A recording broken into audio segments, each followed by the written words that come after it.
Сәлеметсіңдер ме, құрметті 3-ші сынып оқушылары. Жаратылыстану пәні сабақтың тақырыбы электр тізбегі дегеніміз не? Оқу мақсаты электр энергиясы көздерін анықтау, ақпарат көзінің түрлерін анықтау, ақпарат көздерінің артықшылығы мен кемшілігін анықтау, эксперименттер жасалу жолдары, жүргізілген эксперимент нәтижесінің құралған жоспарға сәйкес диаграмма түрінде көрсету, қорытынды жасау. Балалар, оқулығымыздың 70-ші бетіндегі суретке назар аударайық. Бұл жерде балалар Негеш пен Ефрика тізбек жасады. Тізбектерді салыстыр. Негеш пен Ефрика тізбек жасады. Ефрика қандай элементтерден тізбек жасады? Негешше. Егер Ефриканың тізбегінің бір буыны үзіліп қалса, тізбекке не болады? Ал Негештің тізбегінде сымдардың бірін ажыратып тастаса, не өзгереді? Электр энергиясы тоқ көздерінің сымдары арқылы құралдарға беріледі. Бұл құбылыс электр тоғы деп аталады. Жана ма, жанбай ма? Қай тізбекте шам жанады? Негеш эксперимент жасағысы келді. Суреттерге қара, барлық жағдайда шам жана ма?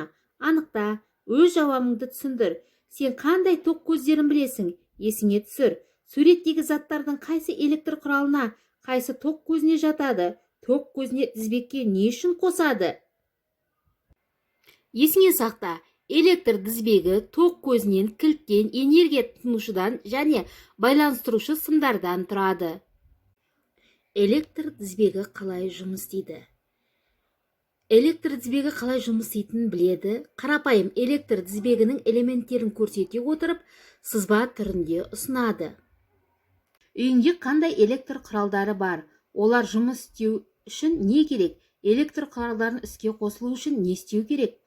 Өздерің білетін электр құралдарының қуаттан алынатын көзіне байланысты жіктеп кестеге толтыруды ұсынамын. Электр тоғы әдетте судың ағынынан электр тоғына ұқсатады. Бұл құбылыстарға не ортақ? Бір-бірімен сымды арқылы жалғасқан тоқ көзі мен электр құралдарын электр тізбегі дейді. Электр тізбегі неден тұрады?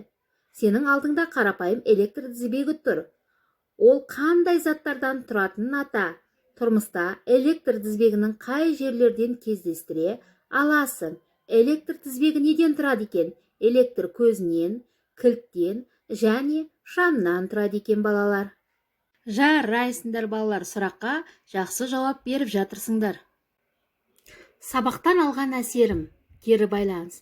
Егер сіздерге сабақтар ұнаса, осы күлегештер арқылы бүгінгі сабағымызға кері байланыс жасайық. Үй тапсырмасы 70-71 бет оқу, қосымша мәлімет жинау.